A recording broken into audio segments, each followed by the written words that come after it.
Marvel Rivals has been absolutely cooking with all the characters they've been releasing and giving them abilities that make you truly feel like you're playing these iconic heroes, like Deadpool fourth wall breaking, having a healing factor, and trolling enemies by bouncing on their heads, or to heroes like Spider-Man who truly make you feel like you're playing a whole different game by making you truly feel like you're playing Spider-Man with web swings and web pulls. But then we have heroes like Scarlet Witch who can break reality and lore but does the least amount of damage in game, and characters like Iron Man who wears a suit of nanotech armor, one of the strongest types of armor in Marvel, but even though he wears a suit, he still has less health than the Punisher. A Marvel hero with no powers, he only just uses guns. So you can definitely see not all heroes are treated equal when it comes to being lore accurate in the game. So today I want to go over the Marvel Rivals roster and fix heroes who play nothing like their characters and fix their abilities to make them more lore accurate. And there is no better Marvel character feeling weaker in comparison to their actual lore versions than Iron Man. Now Iron Man is the face of Marvel movies, and with his high-tech suit, he was able to face threats like Thanos and his army. So I think the first thing we need to do to make him more lore accurate to at least his movie counterparts is by increasing his base health, since it makes no sense how he has the same base health as a character like Black Widow and has less health than Punisher and Daredevil. But besides just raising his base health, the main thing I would change about Marvel Rivals Iron Man to make him more lore accurate is changing his overdrive mode. Now the overdrive mode for Iron Man is a cool ability to show how strong his suits can be when he uses it to his full potential, like making him strong enough to fight characters like Thanos in the movies. And he can even make his armor so strong that it can go toe to toe with Hulk. So I think we can improve upon this overdrive mode by not just making it one overdrive mode, but making this overdrive mode into 3 different versions of itself that all share the same cooldown but are all different versions of the suits. Kind of think of this ability like Cloak and Dagger, being able to swap between roles by either dishing out DPS or dishing out heals. But with Iron Man, he swaps between suits with his nanotech armor that is able to look and do different things like in the movies. It is known to be able to look and do different things on the fly, like create shields or create big energy blasts like he does with his ultimates. So how this new lore accurate overdrive would work is that you can change between 3 modes, those 3 modes being a DPS overdrive, a tank overdrive, and a support overdrive, allowing Iron Man to swap between these suits for the solution needed in the moment. The DPS overdrive will be the same one that's already in the game, allowing him to do insane amount of damage in such a short time. But the tank overdrive is when we get to see the real changes, with this Iron Man making his armor more bulky, almost like a mini Hulkbuster version, but once he enters this mode, he gains more health and gains access to a nano shield, and can even fall to the ground and brawl up close with his enemies if he needs to, making this version of Iron Man more tanky and much more of a brawler than his regular DPS version. And finally, we will have the support overdrive, which gives them access to repair 2 teammates by giving them nanotech armor, granting these 2 teammates bonus health during his overdrive mode. And since he's giving up nanotech to his teammates, it makes his hitbox less smaller since he's giving up armor, and now his primary blast can heal. So with Iron Man having these 3 overdrives, it makes Iron Man become the Swiss Army knife of DPSs, allowing him to do pretty much anything he wants, but ultimately you still have to be smart and make the right choice for the right situation, which kind of fits into Iron Man's character because Iron Man is supposed to be one of the smartest characters in the Marvel universe. So by allowing Iron Man to have all these different choices and all these different toolkits, it really makes the player have to think about what is the best solution for the situation they're in. But before we get to the next lore accurate abilities, don't forget to like and subscribe since it helps out the channel a lot, and if you're on mobile, hit that hype button. But now I want to go over a couple characters who already have lore accurate kits but are missing 1 or 2 abilities that if they were to add to these characters, they would be perfect when it comes to being lore accurate in Marvel Rivals. The first one up is Human Torch. Now I love Human Torch's gameplay, being able to fly and throw fire tornadoes with his ultimates, and I think they also did a great job with his personality and voice lines by making him have such a huge ego. But one little change I think I would add to Human Torch that would make him even more lore accurate is by making the hero who's supposed to be as hot as the sun actually cause damage when you're around him and when you hit him. Since he is literally on fire, it should hurt the enemy to hit him or be around him, since in the comics and in the movies he's supposed to burn as hot as the sun. So I think Human Torch should have a burn mechanic in the game. And how this burn mechanic would work is that if you're a melee DPS like Black Panther, Hulk, Iron Fist, or Spider-Man who mainly hit with their fists, they take a little amount of damage every time they hit Torch, since punching fire would have some sort of consequences. So when Spider-Man punches Human Torch, he will take 50 damage every punch. But if Spider-Man decides to shoot Torch with a web shooter, he will take no damage since he's not physically touching him. So as long as you don't physically touch him, you won't take any damage. But then there are still some consequences to being around a character who is as hot as the sun. For example, if you're a character like Angela who's fighting Human Torch close up for longer than 3 seconds, you get hit with an exhausted effect because of being around around this intense heat, it will apply a mini slow to the enemy, kind of like you're getting a heat stroke from the sun. So it would really disincentivize the enemy for being too close up for too long. So even though this ability might sound really good, it's really not that crazy, since if you're a character like Hela or Punisher, anyone who shoots torch from super far away, you will see no difference because they are not using physical attacks. But this ability would definitely affect enemies who fight them really close up, and it would make sense to affect melee characters, since you should really make this character feel like a real supernova, like how he's supposed to be in Marvel lore. But speaking about Fantastic Four members, we have to of course talk about Mr. Fantastic, the leader of the Fantastic Four, and out of all the heroes in the game,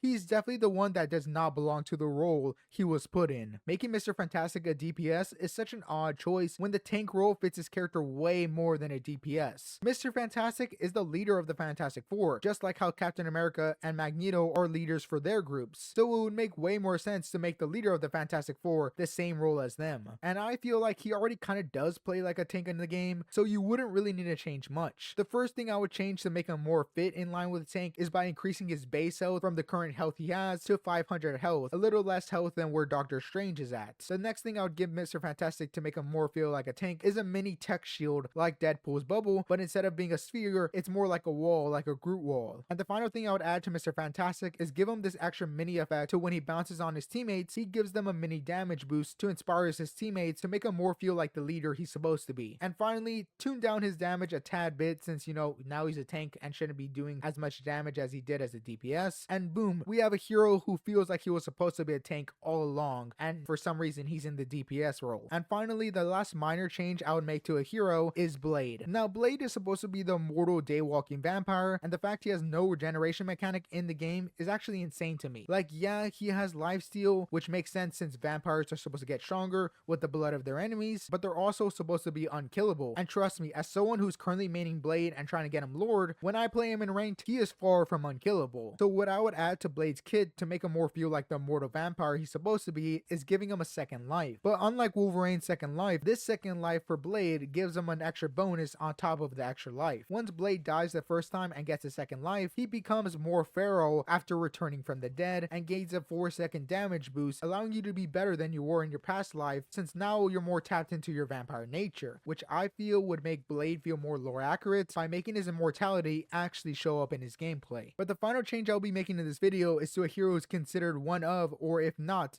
the strongest character in Marvel, that being Scarlet Witch. Now, Scarlet Witch does not really do any crazy magic or feel really that powerful in this game, so I've created some lore accurate abilities for Scarlet Witch to really make it feel like you feel that witch part of Scarlet Witch, but still keeping the auto lock mechanic for her base primary, since she is supposed to be new player friendly and I don't want to kill that aspect of the game. So the first ability that I would give to Scarlet Witch is a witch clone. Much like how Psylocke was able to create a clone of herself with the Emma team up, Wanda would get this ability, but it would be red, and this ability would make way more sense for Scarlet Witch since it would play more into the witch trickster persona that she has in the movies, really getting to the enemy's heads by creating two versions of herself and confusing the enemy. And to add more trickery and sorcery into her kit, I feel like a swap ability with Wanda would also be cool as well. How this swap ability will work is that Scarlet Witch would swap appearances with any enemy she chooses and even get the same user tag. So if she decided to swap with a Jeff and that Jeff was named JeffFan101, Wanda would use the swap ability on this Jeff, and now all the enemies would see Scarlet Witch as a Jeff player named JeffFan101 until either she hit someone or someone hit her, allowing Wanda to dive in the backline without anyone noticing and popping her ult in the middle of the team and getting a team wipe, which I feel like would be so cool to play into the more witch aspect of Scarlet Witch, since she's supposed to be one of the most powerful magic users and you don't really feel the magic when you play Scarlet Witch. So adding crazy magic spells to Scarlet Witch's base kit would just feel more lore accurate without doing some crazy stuff like giving her one shots or making her completely busted like she is in the movies and TV shows. But let me know what ability you would love to see be more lore accurate in Marvel Rivals down in the comments below. And YouTube told me you're a superhero fan, so go watch this video that's on screen. And don't forget to like and subscribe.